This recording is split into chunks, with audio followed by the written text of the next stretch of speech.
అనగనగా ఓ bench car, దాన్ని కొన్నారో మంత్రి గారు. మంత్రి పదవి పోయినా, ఎమ్మెల్యేగా ఓడిపోయినా బెంచ్కి బాత్ మాత్రం ఆమెను వెంటాడుతూనే ఉందట. బాహుబలిని చంపిందెవరు అన్న రేంజ్లో ప్రశ్న, ఆ కారెలా కొన్నారు అన్న క్వశ్చన్ మాత్రం మాజీ మంత్రిని వెంటాడుతోందట.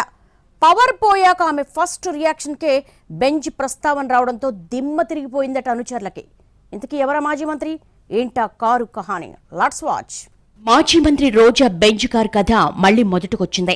మంత్రి అయిన కొద్ది రోజులకు రోజా కొన్న బెంచ్ కార్ అప్పట్లో సంచలనం, అంతకుమించి వివాదాస్పదం అయింది.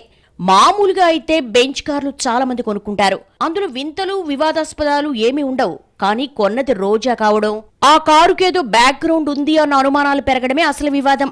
బెంచ్ బ్యాక్గ్రౌండ్ ఏంటో చెప్పాలంటూ అప్పట్లోనే మాజీ మంత్రిని ఓ ఆటాడేసుకున్నాయి టీడీపీ, జనసేన.